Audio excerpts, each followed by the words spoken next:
Olá! O programa de hoje, Mil e Uma História, recebe convidados especiais. Olha só, nós vamos falar muito sobre o campo de aviação e o campo de futebol, quadra de vôlei, esportes. É isso aí, gente. Os meus convidados de hoje vão falar de muitas histórias curiosas e inusitadas desse setor. Bom, eu trouxe aqui uma amiga querida que é apresentadora. Vamos falar com a Aline Nunes, que nos contará histórias diferentes sobre esse setor aéreo. E junto com ela estou trazendo um querido amigo empresário que vai nos contar um pouco sobre essa área de futebol, vôlei e, é lógico, sobre o Palmeiras. E começa agora mais um Mil e Uma História. Vamos lá?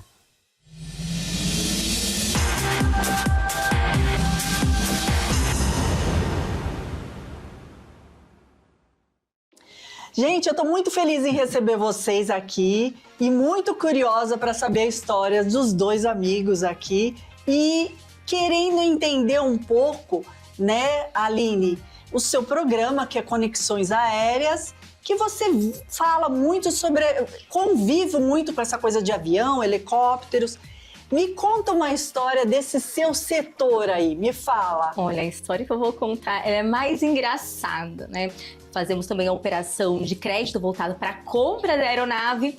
Eu recebo muita indicação. E nessa indicação, marcamos a reunião. O cliente não era aqui de São Paulo. Marcamos no restaurante. Cheguei no restaurante, lindo lugar aqui de São Paulo. São Paulo tem vários, né? Tem muito restaurante lindíssimo. Bom. E eu não conhecia.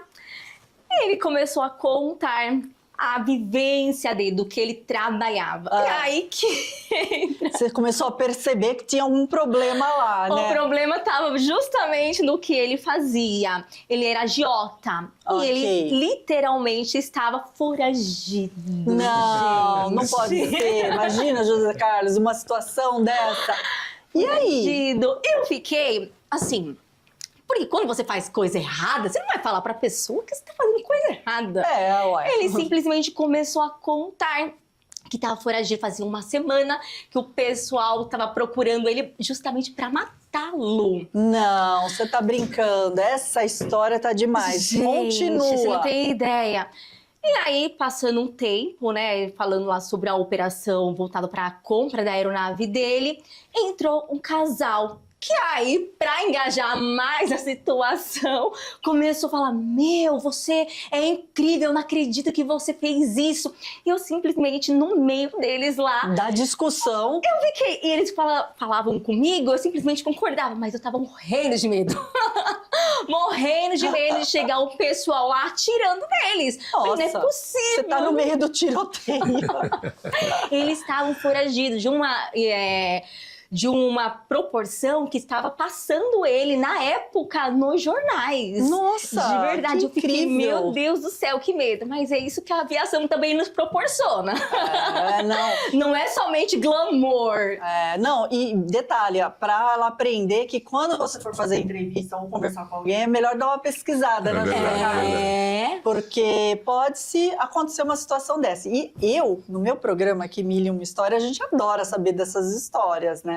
Mas elas são constrangedoras mesmo, né, Aline? Eu fiquei morrendo de medo. Eu falei, meu Deus do céu, eu aqui com 36 anos. Na verdade, não tinha 36 anos. Eu acho que tinha uns 34. Eu vou morrer aqui, não é possível. Não, chegou minha hora. Chegou a minha hora. Mas, olha, foi um aperto. Às vezes aparece aí uns doidos da aviação. Mas é assim mesmo. Agora, José Carlos, Palmeiras. Palmeiras é um time que você sempre trabalhou, você sempre teve junto, né? E me fala um pouco de uma história do Palmeiras com você. Palmeiras, nós estamos falando de seleção de vôlei, né? Não, Palmeiras futebol. Futebol mesmo? Futebol, vôlei é outra parte da minha vida, Fórmula 1 é outra parte. Eu quero muito saber isso, hein? Me conta. Não, futebol, Palmeiras, na fase que eu trabalhei a primeira vez, foi na época da Parmalat. Ah, sim. A Parmalat pegou o Palmeiras, me contratou para ser o gestor do Palmeiras na era Parmalat. E o Palmeiras não ganhava há 17 anos. 17 anos. Nossa! Aí nós chegamos para a final contra o Corinthians. E aí o Vanderlei Luxemburgo, que era o treinador, ele falou, Bruno, eu não quero que você vá para a arquibancada, eu quero que você fique aqui no vestiário. Se eu precisar que você fale com os jogadores, alguma coisa você me ajuda. Verdade? Porque como eu tinha de origem ser técnico de vôlei, né? Então ele também tinha essa situação comigo, essa liberdade, garra de falar, de trocar ideias na hora Só que do assim, jogo. o vestiário do Palmeiras, na época, a santa padroeira era Nossa Senhora Aparecida, Sim, e é até hoje, sim, né? que é até hoje. E eles enchem ela de vela em torno dela. Né? O Chiquinho, que era o roupeiro. Quando começa o jogo? Quando começa o jogo, então fica cheio de vela. Esse jogo nós precisávamos ganhar, para tirar o tabu de 17 anos. Sim. Né? Aí a gente conseguiu ganhar o primeiro tempo normal e ia ter uma prorrogação que ia decidir o campeonato. A gente ia sair. Sim. Quando eu olho, acabou todas as velas. Falei, não, se não tiver vela aqui, nós não vamos ganhar. Não, tá acreditando. Isso no Morumbi. As velas esgotaram. Sim, derreteram. apagaram, derreteram e não falei, tinha. Chiquinho, isso ia no começar Morumbi. o jogo. Ia começar a prorrogação. Eu falei, Chiquinho, você vai ter que achar vela aqui, cara. E aí? Senão não vamos ganhar esse jogo. E era o jogo no Morumbi, não era no campo do Palmeiras. Ele falou, Bruno, como é que eu vou achar vela aqui no Morumbi? Eu falei, não sei, meu amigo, você vai achar vela aqui. Nem se for no cemitério. Nossa, e Você pegar vai no cemitério do Morumbi. Ia começar. Que legal isso, adorei. De repente ele chega com um saco de vela. E começa a pôr assim, Bruno, achei. Agora não perdemos mais. Agora não vamos perder mais. Depois que ele achou a vela no Morumbi, eu falei, não tem jeito de perder mais, né? E de onde ele trouxe essas velas? Ele entrou no vestiário do São Paulo. Não. No vestiário do São Paulo, que não estava jogando, lógico. Sim, ele conseguiu um cara que abrisse a porta do vestiário e falou, aqui no São Paulo deve ter alguma santa também que eles põem vela, né? Eu acho que todo time tem seu santo padroeiro, né? Aí encheu de vela, falei, acho que a gente não perde mais. Foi achar vela agora no Morumbi. Conseguimos. E ganhamos o jogo. Ganharam? Ganhamos. Que beleza. É a fé, né? É a fé. Você também é palmeirense, né? Acho que sou. E quando o time não ganha, sofre também da mesma forma, né? Você já assistiu um jogo do Palmeiras? Lógico. Você já foi? Amo de paixão. E vai toda uniformizada, toda caracterizada. Verde aqui até os pés, não sei. Verdade, que legal, que bom. É bom essa coisa da gente torcer por um time, né? Que isso não vire uma rivalidade, mas que vire uma presença do que você é, né? É uma característica de cada um, né? Eu não ligo, eu torço para outro time, né? Eu já falei para o Bruno Ouro aqui, para você, que eu torço para outro time, mas é gostoso, né? A gente ter essa diversão, né? A sensação. Estava comentando com o Bruno Ouro que o amigo do meu irmão me chamou para ir no estádio do Corinthians e torci como corintiano. Verdade! Foi. Corinthians ganhou, hein? É lógico. Mas é uma sensação maravilhosa. É uma energia de gente. É gostoso, né? é gostoso. E você sabe que eu nunca fui no estádio assistir? Nunca foi. Nunca fui. É outro clima. Você vê na televisão, clima, né? é outro clima. Total. Tem uma energia diferente. Exatamente. O pessoal tem uma paixão que se transfere para o campo, né? Eu lembro que às vezes eu chegava para os jogadores, eu falava, principalmente contra o Corinthians, não deixa a torcida crescer, que depois esse time embarca na torcida, a gente não ganha. Entendeu? Porque tem uma energia muito legal. Tem que dar uma energia, né? O jogo em si é energético, né? Agora, no campo de aviação, Aline, o que mais você vê aqui, por exemplo, no campo de Marte, aqui de perto, que às vezes eu vejo você fazendo umas reportagens? Tem mais aviõezinhos que a gente costuma falar, ou helicópteros? Como que está esse uso de helicópteros e aviões pela população aqui de Alphaville? É que em São Paulo mesmo, né, é a primeira cidade do mundo a ter a frota de helicópteros. Entendi. Mas existem jatos assim, imensos, valores extremamente mais expressivos. Sim. Porque a aviação tem ganhado um espaço muito grande aqui desde a pandemia. Então, as pessoas têm procurado. Um exemplo, viemos de Vila Mariana e do Morumbi. O trânsito que tem que Tá demais, né? Tá demais. Absurdo. A gente pega ali a Avenida das Nações, que infelizmente eu tenho que passar por ela. Se você passar lá 3 horas da manhã, é um trânsito. E as pessoas não querem fazer isso. Fazer o quê? É perder o tempo no trânsito. Então, a aviação em si tem ganhado força por conta disso, de valorizar o tempo. E tem muitos grupos, né, José Carlos, que as pessoas compram em grupo um helicóptero, né? Muitos empresários compram, né? Para poder ter essa viabilidade com a família, tal. Não usa todos os dias, mas usa numa frequência, né? Sim. Existem bastante vendas de helicóptero assim, Sim, né? aeronave compartilhadas. Mas aí eu também trago no caso de esporte também. Os próprios times têm, no caso do Palmeiras, né, tem lá o avião que não é do Palmeiras mesmo, é emprestado, mas existem outros times que fazem fretamento. Na Fórmula 1, por exemplo, eu trabalhei na Fórmula 1. Os pilotos, às vezes, dependendo do local que vão, a maioria deles moram em Mônaco. Então, eles fretavam o voo, por exemplo, para ir no Grande Prêmio da Inglaterra, eles juntavam alguns pilotos, porque se eles vão para o aeroporto, por exemplo, é muito assédio. Sim, porque aí tem aquela movimentação. Então, eles também sempre faziam locação de voos privados para poder ir para os autódromos. Perfeito. E um dia, até, Aline, eu participei dessa feira, né, que eu fui lá te acompanhar. Eu não sabia que o helicóptero é que nem carro. Você pode escolher a cor do couro, a textura, se tem pesponto, se não tem no banco. Como que é? O brasileiro, ele personaliza exageradamente. Tem algum que você pode nos contar que fala assim, nossa, esse fez uma discoteca aqui dentro? Então, nome eu não vou saber específico, mas eu fui no aeroporto executivo de Catarina. Lá tinha uma máquina que eu posso depois até compartilhar a foto com vocês. Lindíssima. Toda equipada por dentro. Toda equipada por dentro, mas por fora mesmo, o visual dela, né? O design, lindíssimo. Era um jato mesmo, maravilhoso. Porque às vezes a gente está assistindo os Kardashians, por exemplo, né? A gente percebe os aviões delas, né? Que são enormes, né? É um outro padrão, eu acredito. Tá sempre assim, tem uma coisa muito pessoal, né? Como se fosse um carro, né? Como se fosse um carro. Elas, né? Que legal. Agora, Brunoro, vamos falar de vôlei? Vamos, o que você quiser falar, a gente fala. Olha, eu fui garota do vôlei quando eu estudava no colegial. Opa! Sei que você também foi jogador. Eu fui jogador e fui técnico também, né? Técnico da seleção brasileira, da Pirelli. Do Palmeiras, né? Não, do Palmeiras não. Palmeiras só futebol. Sim. Eu no vôlei, aliás, a minha carreira começou no voleibol, como atleta, depois eu fui ser técnico da seleção. Da Pirelli, que foi um time que foi campeão mundial de clubes. Sim, Depois lembro. fui para a seleção brasileira, fomos medalha de prata. Então convivi uma boa parte da minha vida no vôlei também. Depois mudei de novo. Eu joguei muito vôlei quando eu era menina, por causa da escola. Essa competição na quadra, ela é muito fervorosa, né? Mas o que eu levava de bolada na cabeça, você não tem ideia, na cara, na cabeça. É muito forte no vôlei, né? Muito forte. E você tem alguma história assim, tipo, engraçada sobre isso pra gente tem uma história compartilhar? Muito legal. A Pirelli era um time que, como a Pirelli foi campeã mundial de clubes, ela recebia muito convite para jogar fora.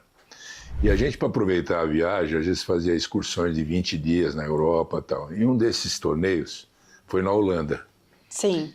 E tinha um jogo que nós perdemos, eu fiquei muito bravo, muito bravo. A gente já estava 20 dias fora. Você jogava em que? Você era o quê? Eu era o treinador, né? Treinador, era o técnico. Aí nós perdemos, eu fiquei muito bravo e não liberei os caras para sair de noite. Eles já estavam 20 dias fora de casa. Já tinham arrumado as transinhas para sair de noite. Sim, noite livre. A by night deles. A by night deles, né? Aí os caras ficaram loucos, né, pô? Você impediu todo mundo sair, aí, o time se revoltou. Quando chegou umas 8 horas da noite, o capitão do time, o William, veio falar comigo no quarto. Ele sabia, ele me conhecia bem. Pô, você tá muito puto, né? Então ele ficava olhando para mim. E a única saída que os caras tinham para sair era por trás do meu quarto pelo telhado. Não, você tá brincando. Do quarto deles, eles passavam atrás do seu para poder você sair não pelo ver. telhado, para mim não ver. E o William ficou com a missão de ficar conversando comigo e não deixar olhar para trás. É sério isso, Bruno? Eu só vim saber isso um ano depois. Você não percebeu não mesmo? Não percebi, não. E ele fica, pô, não fica assim chateado. Pô, eu sei. E pô, os meninos, todo mundo pulando a cerca lá. O único que não saiu, coitado, foi o William, que ficou Que precisou ficar. Então, ele foi o salvador da pátria. Todo mundo já tinha marcado com as meninas, tal, de sair de noite. E ficou uma fila saindo pelo telhado, assim, por trás da minha janela, bem por trás. E ele ficava gesticulando com você e você comigo. caiu. Pô, amanhã a gente ganha, cara, não fica assim, eu sei que você não gosta de perder. E pá, levando um papo, às vezes eu falava, mas que esse cara tá conversando tanto comigo aqui. Mas então agora, se alguém prender ele para conversar, fica alerta que você vai ter que olhar para trás para ver se tem alguma coisa acontecendo. Foi muito engraçado, porque depois um dia eles me contaram, né? Eu achei o máximo, porque essas coisas... às vezes o cara quer prender o jogador, tá? Mas quando eles querem, não tem jeito. Não tem molecada jeito. ainda. Agora, no vôlei, você era o quê? No vôlei, eu era levantadora. Eu era levantador também, né? Com esse tamanho não dá pra ser outra coisa. A Aline não pode ser levantadora. A Aline tem que sacar. Vai ser líbero. Eu era a pessoa que ganhava a bola na cara.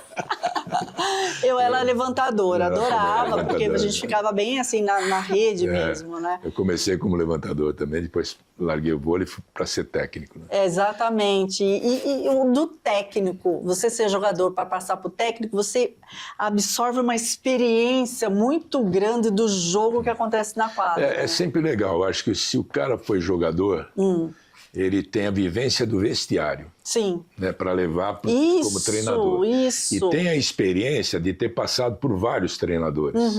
Então, quando ele passa a ser treinador, ele também adquire essa experiência, se ele souber utilizar, né? Porque tem muito cara que não sabe utilizar. Então, é uma somatória de experiência, além do seu estudo pessoal, claro. Né? Porque o treinador, além da parte técnica, ele tem que ser um administrador de cabeças, né? Principalmente no alto nível, né?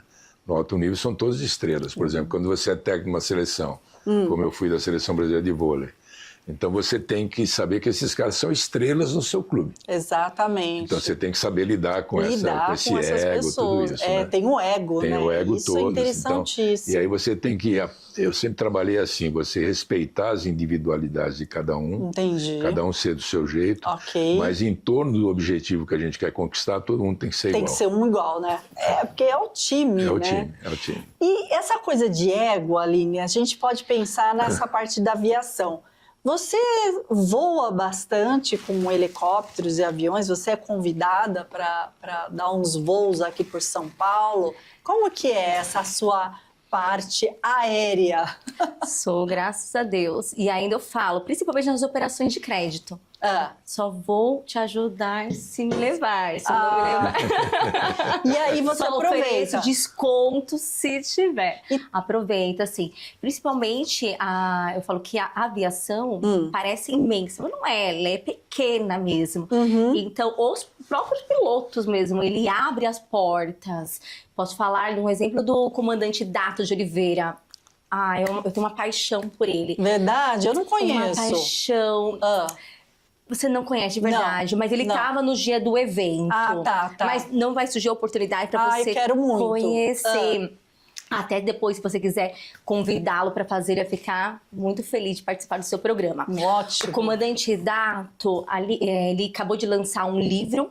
No livro dele, que eu fui até na estreia... maravilhoso, ele abre as portas, olha, vem aqui, essa é a Aline, vai ter um programa de televisão. A aviação é assim, ela é super receptiva. Sim. Abre as portas, então, tem amigos mesmo que são pilotos e donos de aeronave, quando vem para São Paulo, Aline, você quer voar? E aí, você, o primeiro voo seu, teve alguma rebordose em você? Tô com medo, apavorada? Na verdade, acho que até hoje fico mais... Verdade? O que te mais incomoda? O helicóptero? Porque eu nunca voei de helicóptero. E já tive a oportunidade. O helicóptero. Eu tenho mais a sensaçãozinha, mas é porque é menor, né? Então, eu fico mais aquilo. Eu era louca pra pular de paraquedas. Não, você não fez isso, Nunca, Aline. quer dizer, não. Não, você não fez Quando isso. foi o meu Eu não primeiro sou louca. voo de jato. E aí eu fui fazer o quê? Perguntar a altura. Qual que é a altura aí? pra poder- Não, esquece. Eu falei, jamais. É muito jamais. louco. Não, não. Mesmo se o cara vai grudado na gente lá, a gente fala, não. Imagina, é alto, é alto. A pessoa é louco, eu não sou. É óbvio, mas assim... Sim. E tem a velocidade do avião Sim, também, sim, tem toda uma tudo isso. estratégia, né? Tem aqui uma cidadezinha, né, Bruno, que é aqui perto, Sim, que todo mundo vai lá e faz saltos, né? Acho que é Boituva. Boituva, é. E tem muita gente que caiu direto também. Você sabe que eu me lembro muito bem de uma história que me perguntaram.